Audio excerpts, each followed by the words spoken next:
151 Marocains bloqués en Tunisie suite à la fermeture des frontières aériennes, terrestres et maritimes en raison de la pandémie du coronavirus ont été rapatriés, lundi,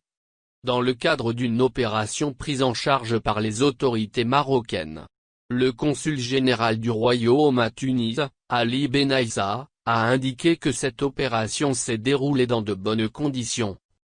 faisant état d'une forte coordination avec les autorités tunisiennes pour assurer le rapatriement, en toute sécurité, de ces Marocains, bloqués en Tunisie depuis début mars dernier. Il a ajouté que ce rapatriement s'est déroulé dans le respect total des mesures de précaution et du protocole sanitaire en vigueur, sous la supervision des services concernés. Ali Benaissa a rappelé que l'ambassade et le consulat général du Royaume à Tunis avaient recensé plus de 300 Marocains, en visite en Tunisie pour un court séjour, affaires, raison médicale ou pour une visite à la famille. Le diplomate a relevé que l'ambassade et le consulat général du Royaume en Tunisie ont assuré, durant toute cette période, une prise en charge de toutes les personnes qui ont exprimé ce besoin, notamment au niveau des frais de subsistance et d'hébergement. Lire aussi rapatriement des Marocains, plus de 3000 personnes attendues dans le Royaume entre le 22 et le 25 juin 2020.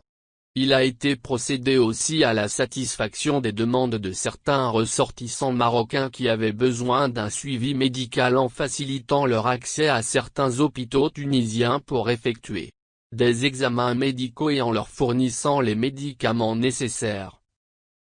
ainsi que la mise en place d'une cellule composée de certains médecins marocains résidant en Tunisie pour assurer leur suivi et fournir des conseils, a-t-il dit. La même source a souligné qu'au niveau de l'ambassade du Royaume du Maroc et du consulat général en Tunisie, un ensemble de mesures ont été prises,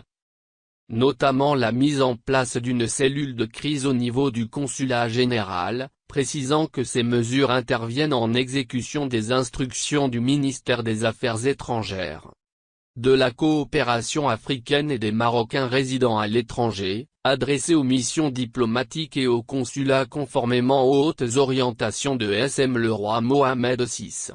La priorité dans le cadre de cette opération de rapatriement a été donnée en particulier aux personnes en situation de précarité, prises en charge par le consulat général du Royaume,